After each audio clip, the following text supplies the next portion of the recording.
오케이, 예, 봅시다. 두 번째는 다문화 교육과 선교. 왜냐하면 교육이라고 하는 것은 대단히 우리가 중요한 하나의 그 다문화에 있어서 사역에 있어서 포션이다, 이렇게 보시면 되겠습니다.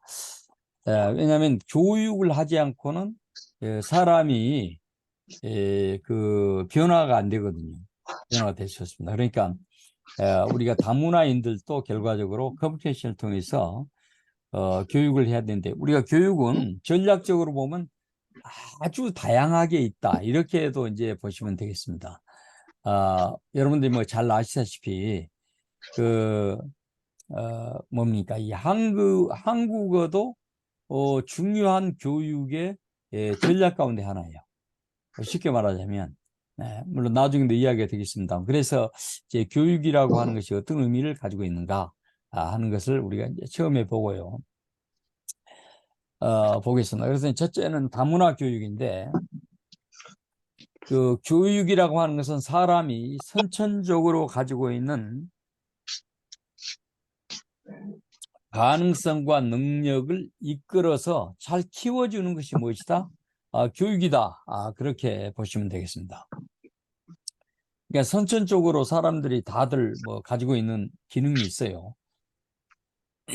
어떤 녀석은 피아노를 잘 치는 그런 것도 있고, 저 같은 경우는 아무리 이렇게 그 테크니컬한 부분을 배우고 뭐 연습해도 잘 안 된 부분이 사실 좀 있습니다. 그냥 우리 세대가 좀 그랬던 것 같아요. 또 기계를 다루는 것이 두려움이 있고, 그런데 이런 부분들을 정말 잘 제가 연구하고 이렇게 해야 된다라고 하는 생각도 갖고 있습니다.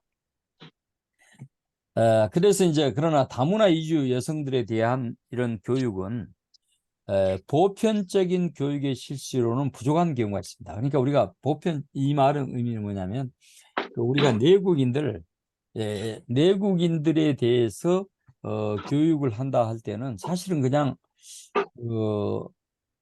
이 언어만 가지고도 되고, 또 교재도 뭐 읽어 내려가도 되고 하지만은 이런 이 다문화 이주 여성들에게는 대단히 이 보편적인 교육을 좀 뛰어넘는 어떤 특별한 어느 과정에 관심과 교육이 필요하다, 이렇게 볼 수 있죠. 왜냐하면 그들은 결혼 이전에 가졌던 자신의 세계관을 해체시키지 않고는 새로운 환경과 사회에 잘 이해할 수 없는 그런 모습을 우리가 보게 된다. 이렇게 보겠습니다. 그래서 이제 전번에 우리가 두 번째 강의, 세 번째 강의 아닌가요? 그 강의 안에 있을 때 제가 세계관이 얼마나 중요하다라고 하는 것을 말씀을 드렸는데, 아마 이 부분이 대단히 중요한 요소가 될 수가 있습니다. 우리가 이제 뭐 전도가 된다, 또 뭐가 된다, 또 한국 사회에서 적응하게 만든다라고 하는 것은 사실 그들이 가지고 있는 세계관을 교육을 통해서 어떻게 하지 해체시키는 그런 작업이 참 중요하다, 이렇게도 볼 수 있겠죠. 자, 그러면 교육이라고 하는 의미는 무엇인가? 이건 이제 학술적인 의미에서 좀 제가 써봤는데요. 교육은 보편적인 의미로 가르치는 것이죠.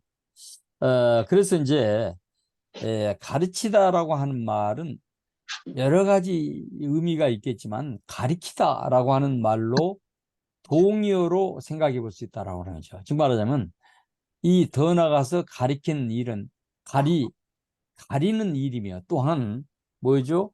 기르는 일이다, 이렇게도 볼 수가 있겠습니다. 그래서 이제 동물의 세계에서 교육의 의미를 보게 되면 가축을 치는 일에 비유해 볼 수 있는 그런 의미가 있다. 그래서 여기에 있는 대로 치는 일에는 낳는 일과 기르는 일이 포함되어 있다라고 하는 거죠. 그러니까 이것은 이런 의미가 이제 가축을 기르는데도 가축이 낳고 또 길러지고 라고 하는 그런 부분 속에서 또 있다, 이렇게 보시면 되겠습니다. 혹시 여러분들 지금 현재 그 음소거가 안 되신 분은 조금 음소거를 해주셨으면 좋겠습니다. 여기서 이제 가리키다라고 하는 의미를 제가 많은 생각을 하게 돼요. 저도 이제 교수 생활을 거의 한 30년 가까이 하고 있었습니다만은, 이제 교수가 뭐냐라고 하는 그런 본질적인 부분에 있어서 저도 많은 생각을 했는데 교수라고 하는 건 쉽게 말하면 어떤 방향성을 딱 가리키는 어떤 일도 포함된 것이다 이렇게 보게 됩니다. 그러니까 어떤 이 방향성, 너네들이 가야 할 길이 이 길이고 목적이 저기고 그 길을 위해서 어떻게 가야 된다. 이, 이 방향을 가리키는 일이 그 교수가 해야 할 일이 아닌가. 이게 사실 교수는 여러분 아다시피 무슨 돈도 있는 것도 아니고 무슨 힘도 있는 것도 아니고 뭐 그렇습니다. 그러나 교수의 일차적인 직임은 가리키는 것이다. 방향을 가리키는 것이다. 저는 그렇게 봤는데 바로 이제 우리가 이제 여기 교육이라고 하는 그 의미도 그렇게 표현되어 있는 것을 보게 됩니다. 그래서 이제 영어의 의미로는 education이라고 하는 말과 또 pedagogy라고 하는 말로 이제 이끌어 준다라고 하는 그런 의미로 이제는 이 교육의 의미를 볼 수가 있겠습니다. 다음 한번 보겠습니다. 그러므로 이제 교육의 의미는 뭐 여러 가지보다 한 두 가지 의미로 생각을 해볼 수 있는데, 첫째는 인필링이라고 하는 채워주는 과정을 말해준다라고 하는 거죠. 또 둘째 의미는 여기 드로잉 아웃에서 교육은 이끌어내는 과정이다. 굉장히 중요하다고 해요. 채워주는 과정. 이게 사실 이 여러분들 가끔 이제 교수가 돼가지고 또 사람들을 가르칠 때 학생이 막 못한다고 야단만 치는 그런 선생이 있어요. 교수님들도 이제는 본인들이 그냥 어려운 숙제를 내주고 학생들이 아주 낑낑대게 차를 어디 만들고 놨냐? 나 몰래 에, 오케이 좀 보십시오. 낑낑대게 만들고 본인은 그냥 뭐죠? 팔짱 딱 끼고 너 죽어봐라. 그렇게 교수하는 교수법을 가진 그런 교수님도 저 주위에 보거든요. 근데 이제 저는 그런 어떤 교수법을 보면서 야 아니다 저것은 왜냐하면 인필링의 요소가 있는 것을 알아야 된다고 학생들이 몰라요. 학생들이 어떻게 교수 수준에 들어와 있고 교수 수준만큼 인식 능력이 있고 지식이 축적돼 있겠습니까? 그러니까 정말하면 이 채워지지 않는 부분을 교수는 뭐죠? 이 교육을 통해서 채워주는 그런 일을 해야 된다라고 하는 것입니다. 마치 우리가 다문화인들도 한국 사회를 몰라요. 그들이 어떻게 합니까? 솔직한 말로 가장 답답하고 힘들고 지금 우리가 아까 우리가 권사님이 그런 기도를 하셨습니다만 정말 소외되고 힘들고 어려운 사람들을 위해서 우리가 어떻게 그들을 섬겨서 하나님의 백성으로 만들 것인가 이 부분에 대해서 우리가 연구하고 있고 지금 교육하고 있는 거잖아요. 그러니까 이 부분이라고 하는 것은 그들이 니드가 무엇인가 교육적인 측면에서 니드가 무엇인가를 가장 먼저는 채워주는 그런 작업이 필요하다. 두 번째는 그 교육은 이끌어내는 것이기 때문에 그들이 가지고 있는 선천적인 재능과 흥미라든지 이런 것들을 이끌어내주는 그런 이 과정이 우리가 필요하다 이렇게 볼 수가 있겠습니다. 모닝타워가 타야 돼. 그래서 이것을 선교 교육에 우리가 적용을 해보면 이 복음의 사역을 위해서 사람들을 가르침과 아울러서 그들의 잠재적인 능력을 뭐예요? 이제는 하는 것을 우리가 이제 보게 되는 것입니다. 그거는 어디 놨었냐? 봅시다. 그 다음 한번 볼까요? 사파나 공부장님이 요새를 어디 놨었냐? 이제 전화해라. 다문화 이제 교육을 이제 보게 되면요.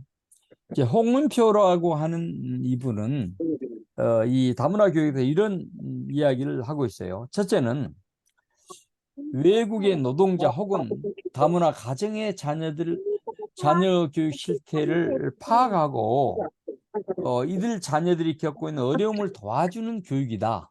그렇게 이제 다문화 교육을 그 정의를 내리신 그런 과정을 우리가 보게 됩니다. 그러니까 그 다문화 가정의 자녀들 얼마나 어려워요. 왜 어렵습니까? 그건 부모님이 교육의 네, 한계를 느끼기 때문에 대단히 어렵다. 빨리 이렇게 내려와. 우리는 볼 수가 있거든요.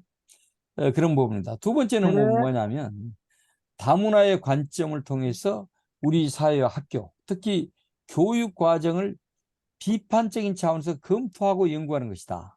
이제 이게 주로 여기서 크리티컬이라고 하는 말을 쓰는 것은 하나의 논리적으로 그것에 어떤 의미가 있는가를 이렇게 평가해 보는 것이 비판적인 과정이에요. 그러니까 정말 우리가 이제 대부분 다문화 사역을 하신 분들 보면요, 뭐 솔직한 말로 큰 호텔에서 이 사람을 불러가지고 하루 저녁 그냥 잘 먹이고 강의 몇 번 듣게 하고 교육했다 이런 관점에서 교육을 생각하는 경향이 많이 있거든요. 근데 이런 부분을 저희가 조금 그 비판적인 관점에서 생각을 해야 될 필요가 있다라고 하는 거죠. 뭐 그렇게 해서 그 사람들이 막 마음의 감동을 받고 한국에 대해서 뭐 100% 알았다 이런 볼 수 없거든요. 그러니까 우리는 그런 것들을 보면서 이 교육도 특별히 과정 또 교육 과정과 또 커리큘럼 그리고 교사들의 어떤 역량과 헌신 이런 부분도 이 비판적인 관점에서 체크를 해봐야 할 필요가 있다 이렇게 봅니다. 세 번째 방향은 실제 교육 현장에서 어떻게 실천하고 적용할 것인가 이것에 대해서 우리는 교육적인 측면에서 이제 가져야 된다. 이것이 바로 홍원표 교수님이 주장하신 그런 말씀입니다. 그래서 이제 보게 되면 이제 한국의 다문화 교육은 소수자 대상의 한국화 교육이 있다라고 하는 것이죠. 한국화 교육. 이제는 그리고 또 이 한국 문화를 전달하는 한국 전달 교육이 있다 하는 것을 제가 보게 됩니다. 그래서 이제 이 한국 전달 교육을 통해서 국제 경쟁력을 향상을 위한 이중 언어 교육, 또 귀국자 자녀 교육 이런 어떤 네 가지의 중요한 교육이 실제적으로 정부에서 지금 실시되고 있다 이렇게 보시면 되겠습니다. 이 한국화 교육. 근데 이게 이제 우리가 전문적으로 보면 동아주의 정책이거든요. 동아주의 정책입니다. 이런 동아주의 정책이고 또 이제 한국 문화를 전달해서 그들이 전달해보자. 한국 문화를 전달해보자. 이게 사실 이게 이 부분도 뭐냐면 이제 우리 한국 문화는 아직도 이제 온정주의와 동아주의가 대단히 강합니다. 그러니까 이 부분이 이제 선진국에서 좀 실시하고 있는 이 다문화 정책하고 우리가 실시하고 있는 부분이 조금 다를 수도 있다 이렇게도 보게 됩니다. 또 이제 국제 경제 향상시키는 이중 언어 교육. 이건 사실 우리는 다문화인들을 교육시키면요. 자동적으로 그들은 이중 언어 교육자가 되는 것입니다. 아주 참 중요한 의미가 이렇게 있다 이렇게 볼 수가 있겠습니다. 그다음에 이제 이렇게 되고요. 이제 이 본넷이라고 하는 사람은 이 유명한 다문화 교육학자거든요. 이분은 이런 이야기를 했어요. 네 가지 쌍방 차원의 요소가 있다. 즉 평등을 위한 교육이나 또 평등한 교육, 또 커리큘럼의 계획이나 다양한 전망을 통한 커리큘럼의 재생 교육, 또 다문화적 능력 교육, 그리고 사회의 정의를 실현하는 교육이다. 그러니까 아마 이 부분은 저스틱 부분, 이 정의 이런 부분에 대해서도 사실 이제 정의 부분도 당연히 우리가 다문화인들을 교육하는데 수행되는 그런 요소다 이렇게 보게 됩니다. 예를 들게 되면 다문화인들이 와가지고 노동력을 제공해가지고 가서 노동을 해줬는데 아니 이 사람들이 그냥 봉급을 뭐 1개월, 2개월, 6개월, 1년 있다가 나 너 월급 줄 수 없다. 그렇게 하고 너가 만약에 문제를 제기하면 법무부에 이야기하고 너를 쫓아내버리겠다. 이렇게 해서 공포와 이렇게 비인도적인 그런 경우가 발생하면 이제 정의를 실현하기 위한 그들에게 정말 너가 어느 지역을 찾아가고 누구를 만나고 어떻게 문제를 해결하고 어떤 변호사를 국제 변호사를 만나면 당신의 문제가 해결해 줄 수 있다. 이렇게 가르친 것도 교육의 요소 가운데 하나다. 이렇게도 우리는 볼 수가 있겠습니다.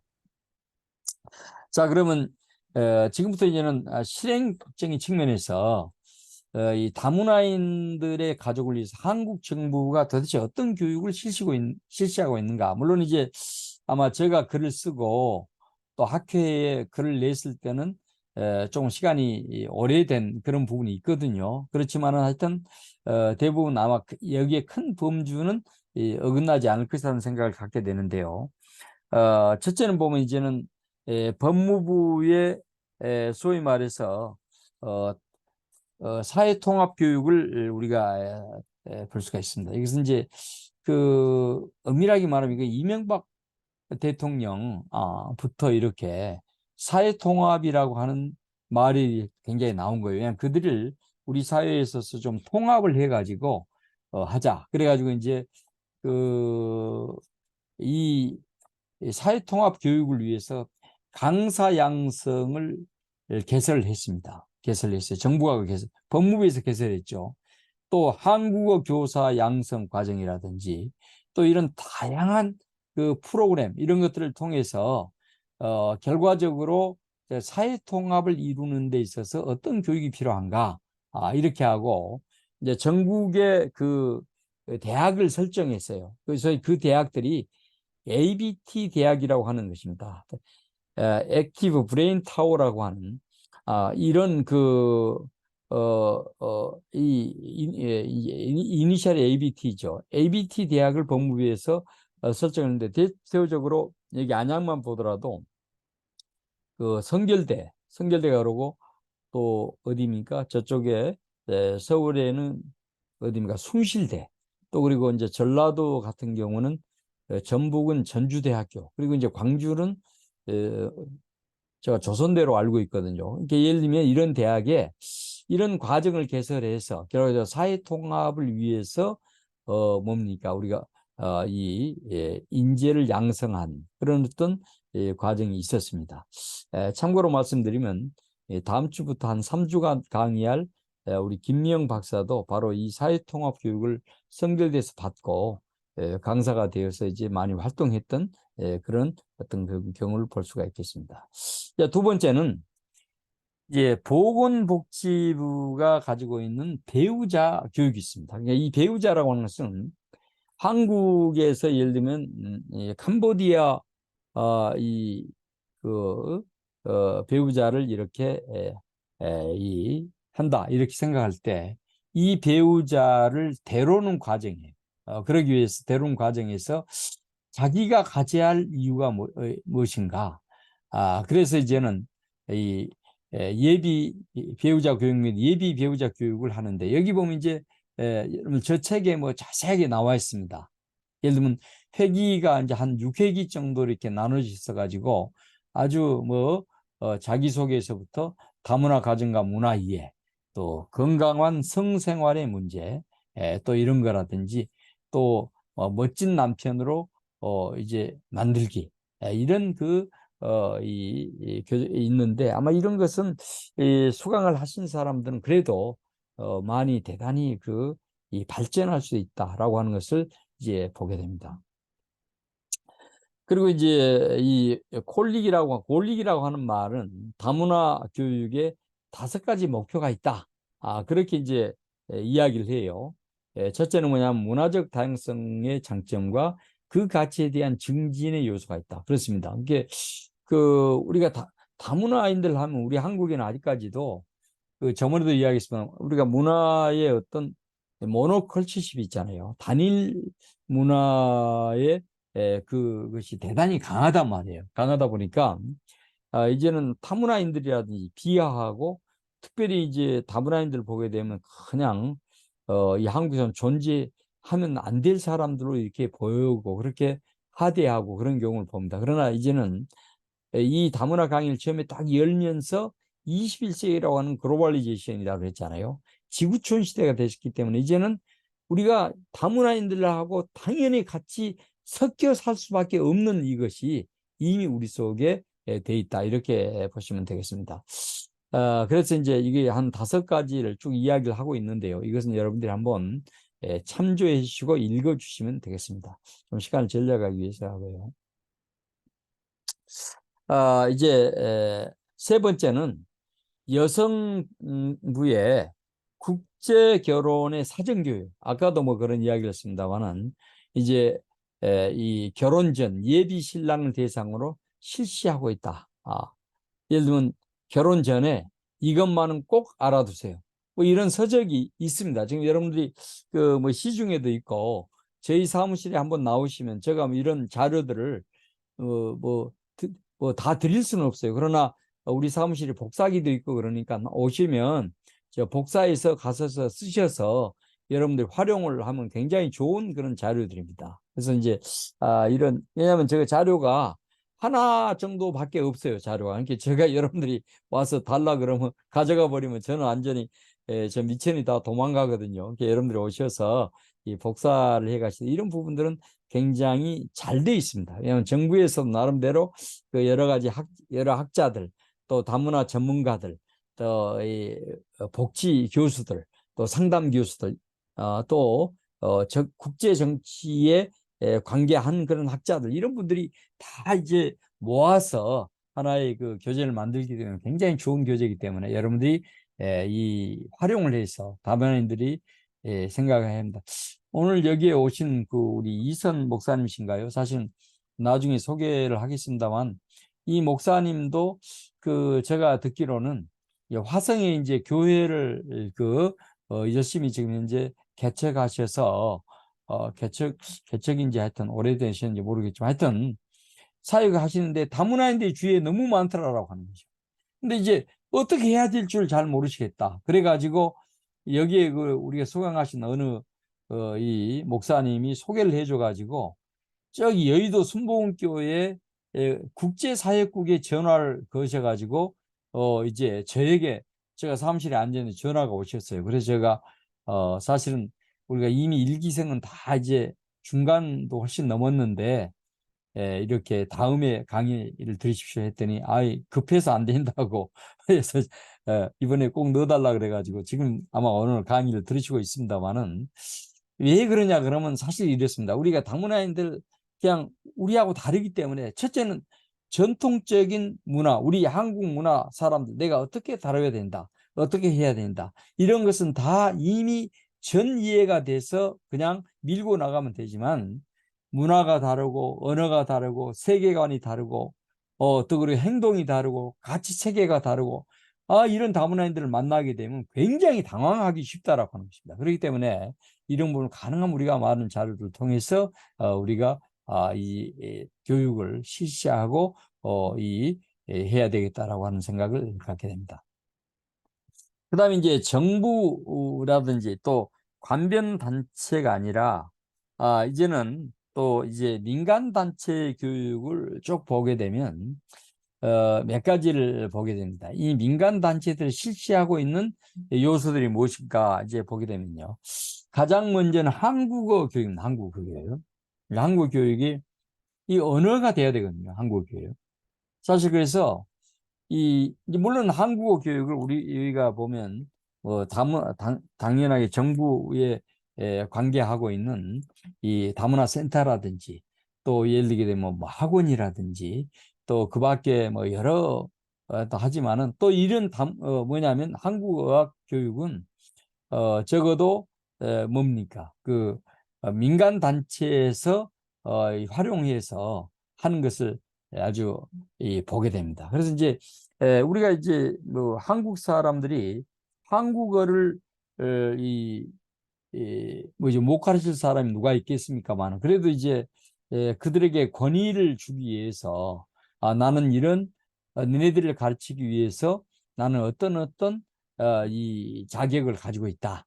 이렇게 해서 이제는 자격증을 소지해서 이제는 가르치는 그런 경우도 사실 많이 보게 됩니다. 근데 이제 이렇게 이제 그들을 가르친다라고 하는 것은 여기 내용을 보게 되면 뭐 특별한 것이 아니에요. 여기 보면 알다시피 뭐 인사말 또 애정 표현이라든지 가족관계 용어라든지 또 자기 자신을 소개한 거라든지 또 기초적인 일상생활 용어뿐만 아니라 은행 이용하기 또 물건 사기 또 식당에서 대화하기 또 우체국 가기 또 요리하기 등과 같은 기초적인 용어에서부터 한국어 교육은 시작된다라고 우리는 볼 수가 있겠습니다.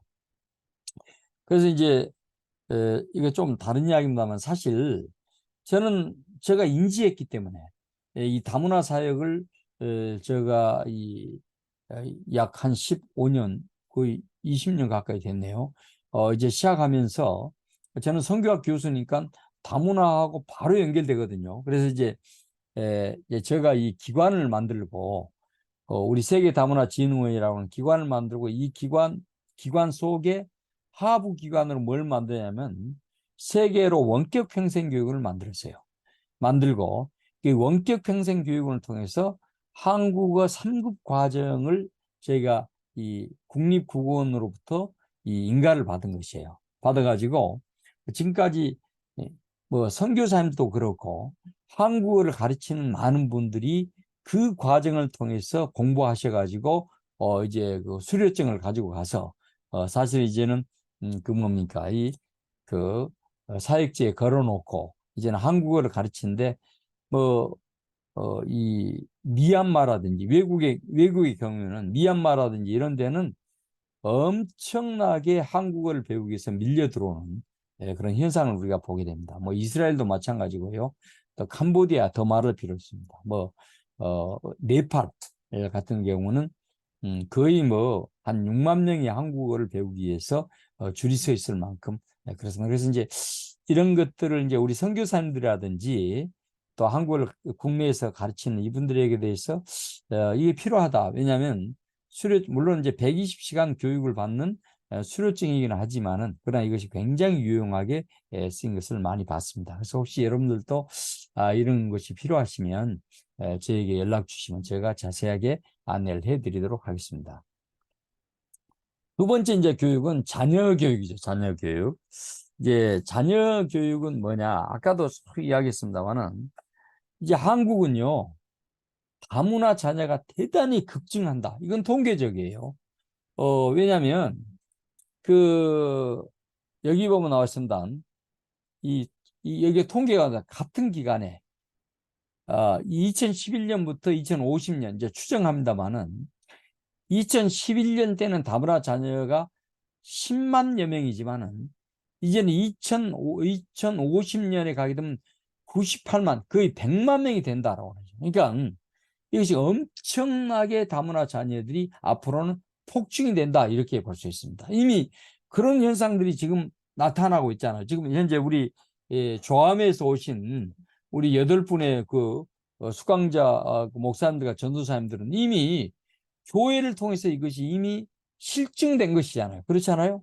제가 우리 그 시문함 그때 권사님 잠깐 찾아뵙고 말씀을 나눌 때 43명의 그 아동들 가운데 40명이 다문화인이라고 하는 것이에요. 이건요, 여러분들 그래서 저는 한국에 있는 신학교 학생들도 마찬가지예요. 제가 사실 이번에는 이제 여의도 순복음교회에 있는 그 학교에 제가 박사과정을 제가 강의를 들어갑니다만은 이번에 박사과정 들어가면 당연히 약 40여 명의 목사님들 앞에 제가 다문화에 대해서 또 강의를 할 거예요. 물론 여러 선교학 시간 가운데 다문화 한 포션이긴 하겠지만 왜냐하면 그만큼 중요하다라고 하는 거죠. 우리가 이것이 이런 어떤 현상이 이미 우리의 발에 떨어져 있는 현상인데 이것을 사역자들이 이해를 못하고 사역자들이 준비하지 않으면 안 된다라고 하는 것입니다. 그래서 이제 이런 부분을 우리가 현상적으로 봤고요. 앱스타인이라고 하는 사람은 학교 교육의 목표와 일치되는 일반적인 학부모 참여를 6가지로 규정을 하고 있습니다. 첫째는 뭐냐면 양육, 둘째는 의사소통, 셋째는 봉사참여, 넷째는 가정에서의 학습, 다섯째는 의사결정, 그리고 여섯째는 공동체와의 협동이다. 이렇게 이제는 이 학교 교육의 목표를 설정해 놓고 있는 그런 과정을 우리가 보게 됩니다. 오케이, 다음 보겠습니다. 그러면 이제 결혼 이주 다문화 가족 교육의 평가를 봤더니 첫째는 뭐냐면 교육 목표의 달성에 있어서 이 노력에 필요한 요소가 있다. 또 두 번째는 주류 사회의 편입을 위해서 우리는 또 교육을 해야 할 또 필요가 있다 하는 거죠. 또 셋째는 그들의 삶의 질을 향상시키기 위해서 우리는 다문화 가정들에 대한 교육을 실시하고 해줘야 할 필요가 있다라고 하는 것을 우리가 보게 됩니다. 그래서 제가 뭐 깜빡깜빡 잊어버리는데 어제 저녁에 제가 그 영화를 한 프로 봤어요. 영화가 혹시 김미영 박사님 저 어제 본 영화가 뭐였죠? 어디 대답이 없네요. 그 다문화에 관한 영화예요. 이 무료 공짜로 덕구, 응? 덕구, 듣고 덕이 있다, 덕을 구하다, 그거로 복구 할아버지가 복구 지어준 이름, 예. 덕구. 혹시 여러분들 복구라고 하는 영화를 봤는지 아니, 모르겠어요. 덕이 있다 할 때 덕이 덕. 있다. 예, 덕을 덕을 구한다고. 구한다, 그거로 예. 할아버지가 지어준 이름. 예, 알았습니다. 네, 초등학생, 예, 덕구. 예. 덕구라고 하는 영화를 한번 꼭 보십시오. 이건 여러분들에게 드린 선물입니다. 이건 제가 아주 보니까요. 덕구 이거 공짜예요, 공짜. 여러분 케이블 TV 혹시 LG U 플러스 있으면 무료 영화 사이트, 있잖아요. 무료 무료 사이트. 영화에 거기에 들어가면 덕구라고 하는 영화가 있습니다. 제가 아주 다문화에 관한 영화거든요. 굉장히 감명받았어요. 이순재 그 아저씨가 나오고 그런데 여러분 꼭 그 영화 한번 보십시오. 오늘 제가 여러분들에게 선물 드린 것은 더군다나 공짜고 그러니까 꼭 보셔서 다문화 왜냐면 그것도 결과적으로 미스커뮤니케이션이에요. 그 영화 내용을 제가 다 말씀드릴 수가 없습니다만은 그런 어떤 부분이 있다라고 하는 것입니다. 자, 그럼 이제 큰 네 번째 보면 다문화 선교 교육의 성경적인 배경이 무엇인가? 사실은 우리가 보게 되면 하나님은 어떤 분이신가? 하나님은 교육자이시다. 그래서 이제 하나님은 자신이 뭐죠? 이 성육신을 통해서 뭡니까? 인간과의 커뮤니케이션의 원리를 우리에게 제공해 주신 분이시다. 이렇게 보시면 되겠습니다. 둘째는 예수님은 선한 목자의 교사상을 우리에게 주고 있다. 그리고 예수님은 소위 말해서 단순한 언어. 예수님이 만약에 오셔가지고 천국 언어만 가지고 천국 언어를 가지고 복음을 증거했다. 그러면 여러분들이 커뮤니케이션이 되겠어요? 안 됩니다. 여러분 좀 여기서 목사님들이 계시기 때문에 뭐 잘 아시는 부분이겠습니다만은 가끔 목사님들이 뭐 어쩔 때는 의도적으로 원어를 사용한 경우가 많아요. 원어를. 근데 죄송합니다. 원어는 일반 성도들이 전혀 이해를 할 수가 없습니다. 물론 언어를 사용하면 그 원어의 의미를 설명함을 통해서 보다도 더 효과적으로 교육을 할 수 있겠지만은 그래서 이 원어를 사용한다라고 하는 것은 대단히 성도들에게 결례된다. 왜냐하면 그것은 원어는 사실 커뮤니케이션의 언어가 아니에요. 여러분들 히브리어 헬라가 그건 이미 고전적인 언어예요. 고전. 특별히 히브리어는요. 우리가 성경에 가지고 있는 이 언어는요, 그건 고전적인 언어로 지금 현재 이스라엘 땅에서도 잘 사용하지 않는 언어입니다.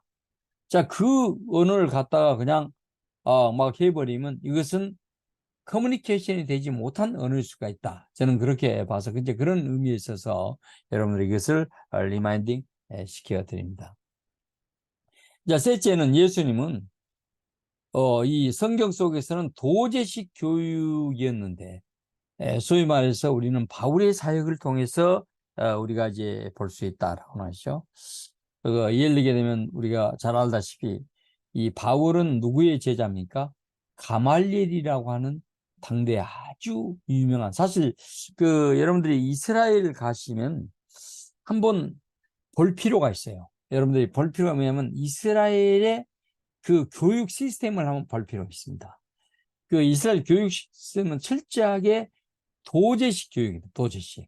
그러니까 엄밀하게 말하면 전번에 제가 그런 이야기 했죠. 이제 사실은 이제 회당이 생기고 이제 사람들이 모이게 되고 집단화되고 해서 이제는 우리가 말하는 현대 교육이 사실 발전하는 계기를 가져왔습니다만 이제는 철저히 이스라엘 사람들이 본질적으로 가지고 있는 것은 도제식 교육입니다. 그러니까 철저합니다. 제자를 양성하는 거예요. 제자가 선생과 제자는 결과적으로 정말 끈끈한 그런 사이가 되고 제자는 선생의 모든 것을 알고 선생은 제자에게 자기의 모든 것을 다 쏟아부은 만큼 그런 어떤 요소들이 내재되어 있다. 이렇게 보시면 되겠습니다. 자, 그럼 다음 넘어가겠습니다. 두 번째는 선교 교육의 목적은 무엇이냐라고 합니다. 첫째는 세상의 모든 자원을 활용해서 복음을 증거하고 하나님 나라를 이루는데 그 목적이 있다. 그렇습니다. 그렇습니다. 그래서 이제 사실은 우리 한국 땅이 오늘날 이렇게 복음화되어져 있는데 결정적인 역할 하나는 선교사님들이 오셔서 현대 교육을 시킨 것입니다. 이건요 대단히 중요한 요소예요. 이건 뭐 우리가 뭐 정치적인 성향을 떠나서 선교사님들이 한국 땅의 그 귀한 공로의 1등 공로는 정말 현대 교육을 우리에게 시켜줌으로 말미암아 우리가 눈을 뜨고 세계를 쳐다보고 세계 속에서 동력하는 그런 계기를 마련한 것이에요. 정말 누굽니까? 이 한국어를 갖다가 우리 속에 아주 발전시킨 허버트 선교사님. 사실 제 제자가 허버트 선교사에 선교적인 의미를 갖다가 이제 박사 논문을 저 밑에서 쓰셨던 그런 분이 있습니다만 사실 허버트 선교사가 대단한 분이에요. 이분은 정말 교육자고요. 우리가 한국 속에서 정말 교육의 체계를 세워주셨던 분인데 이것이 선교하고 대단히 관계되어 있다 이렇게 보십니다. 그러니까 이제 이런 것들이 있고요. 두 번째는 예수에 의해서 선포된 삶의 원리들을 믿게 하고 실천하도록 훈련시키는 것이 선교의 목적이 있어요. 그러니까 우리가 선교 교육의 목적이 있습니다. 그러니까 우리들이 단순하게 그냥 설교만 하고 하신 것이 아니라 그들에게 삶의 원리다. 이것이 그 하나님의 말씀이 우리의 삶의 원리다. 그리고 그 삶의 원리는 그 원리가 무엇이냐, 그 원리대로 사는 방법이 무엇인가? 이것을 교육을 통해서 이제 이루어 나가는 것이 이 선교 교육의 목적이다. 이렇게 볼 수가 있겠습니다. 세 번째는 선교 교육은 교육을 위해서 하나님은 교회를 사용하셨다. 할렐루야. 대단히 중요합니다. 이 교회라고 하는 것은 대단히 중요한 요소죠. 하나의 모임의 장이기 때문에 그렇습니다.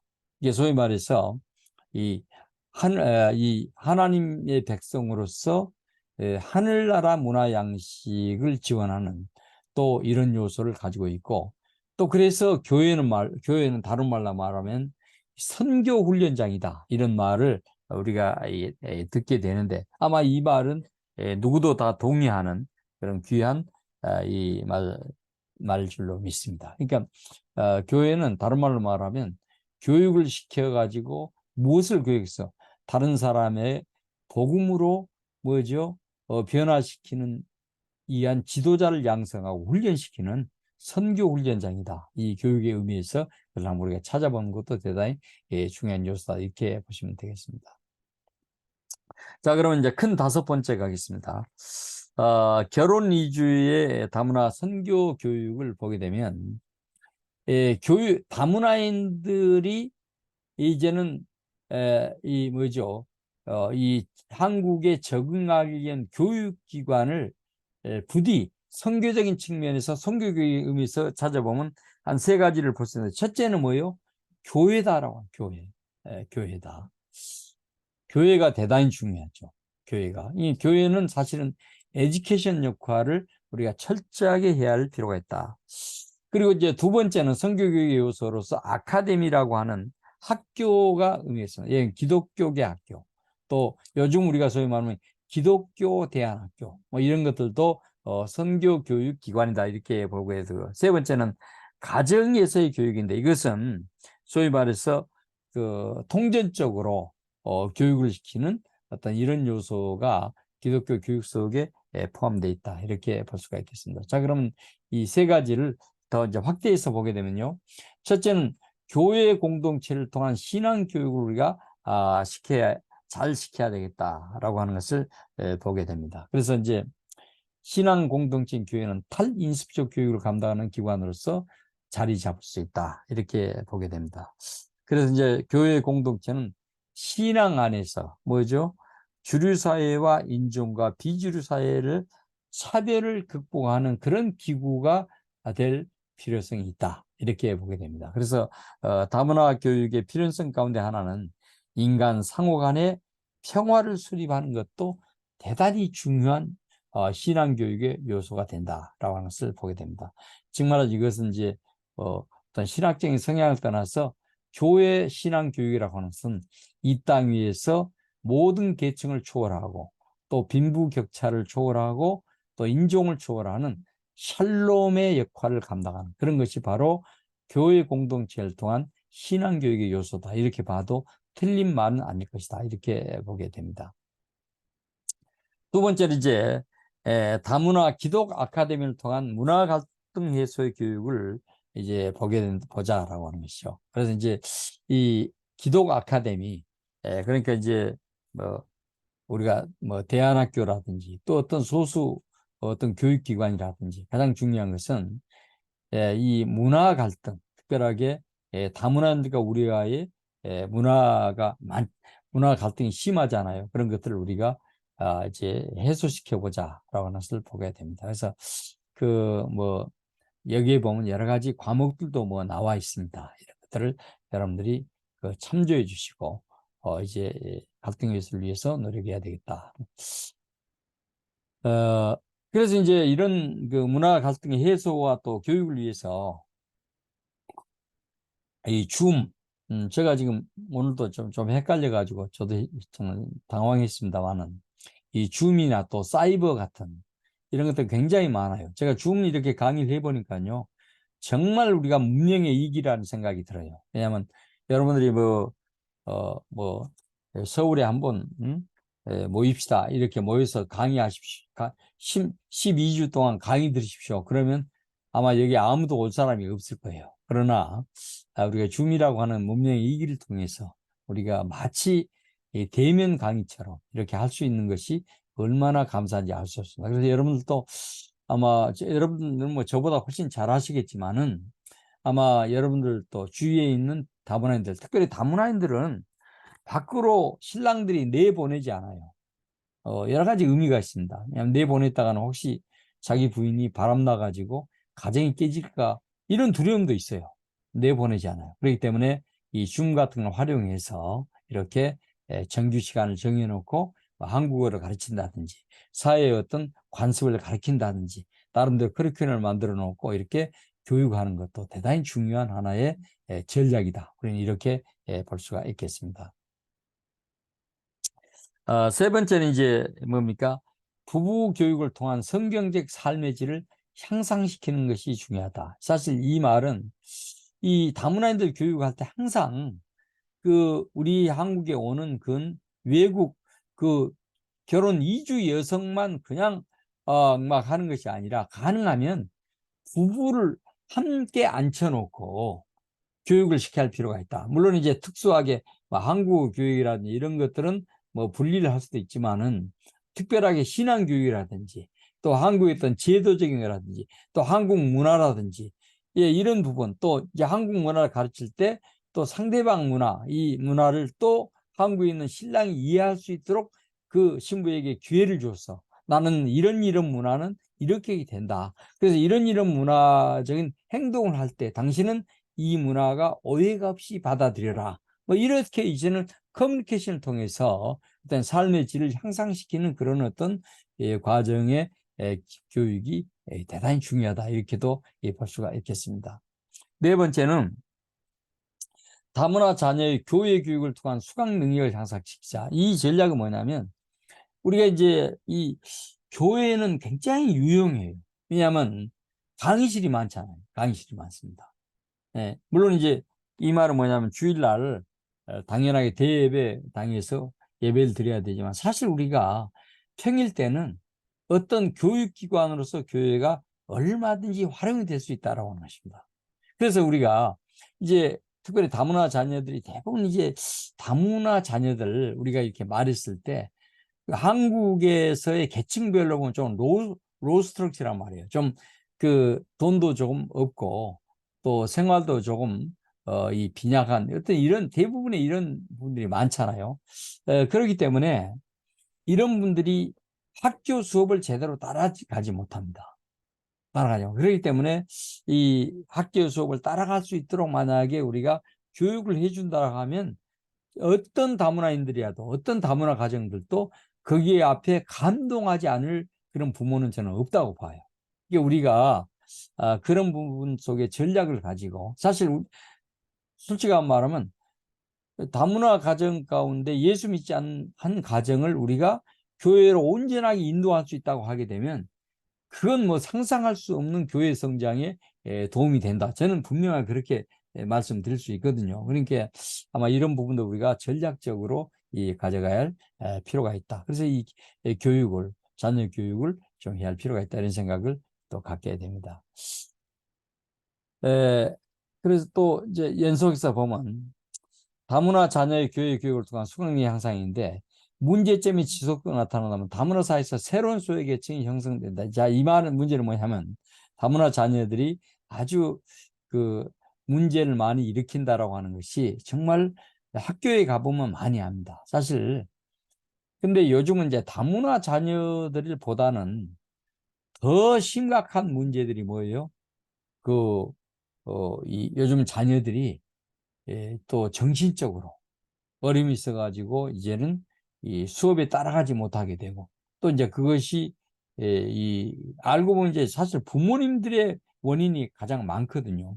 많습니다. 그러니까 이제 이런 부분인데 우리가 이제 이 말에 의미는 다문화 자녀들의 부모들이 맞벌이 부부를 해야 되고 또 부부가 사실은 커뮤니케이션이 잘 되지 않고 또 특별하게 외국인 이 엄마 같은 경우는 한국의 제도를 모르기 때문에 자녀를 어떻게 헤어질 줄 모르고 이러다 보면 정신적으로도 대단히 어려움이 있거든요. 그렇기 때문에 그런 부분들에 대해서 우리가 이 수강 능력을 학교에 가서 향상시킬 수 있던 그런 어떤 전략이 우리 속에 필요하다라는 생각을 갖게 됩니다. 저번에도 제가 그 이야기를 한번 했습니다만 제가 경기도의 이 경기도 교육청의 다문화 교육위원회였습니다. 그래가지고 가서 이제 교육위원회 참여하면 이제 다문화 사역을 하신 많은 분들이 이제 프로젝트 같은 것을 내면 제가 이제 심사해서 드리는데 이제 어느 날 그 부교육감하고 식사를 한번 하는데 그런 이야기를 하더라고요.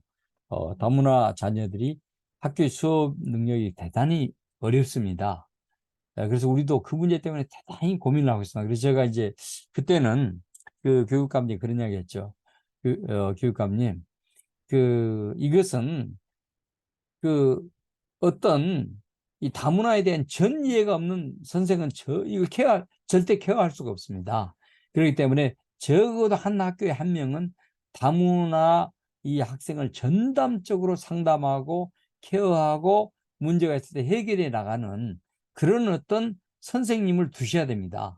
그래서 그 선생님이 뭐 그렇다고 해서 절대적으로 문제가 해결된 건 아니지만은 그러나 적어도 커뮤니케이션의 원활한 효과를 통해서 학교의 이 다문화 자녀들이 수업을 따라갈 수 있고 수업에서 이제는 뭔가를 해나갈 수 있는 그것이 길이 보이지 않겠습니까? 제가 그런 이야기를 했습니다. 제가 그렇게 말하게 된 동기도 다문화 자녀들이 학교에서 드롭이 되면 깡패들이 제일 좋아한대요. 깡패들이 와가지고 야, 너 나 말만 들어라. 내 말만 듣게 되면 평생 동안 밥 먹고 살게 해줄게. 그래서 이제 그녀들을 왜냐하면 드롭이 돼서 학교는 갈 수 없고 그러니까 걔네들 좋아한다. 그런 이야기를 제가 들었습니다. 하여튼 그래서 우리가 다문화 자녀들을 어떻게 참 케어할 것인가 이것이 우리가 다문화를 지금 공부하고 있는 우리의 중요한 과제다. 이렇게 볼 수가 있겠습니다. 그다음에 이제 결론이 벌써 왔네요. 이제 결혼을 이제 다문화인들은 통전적인 교육이 필요하시죠.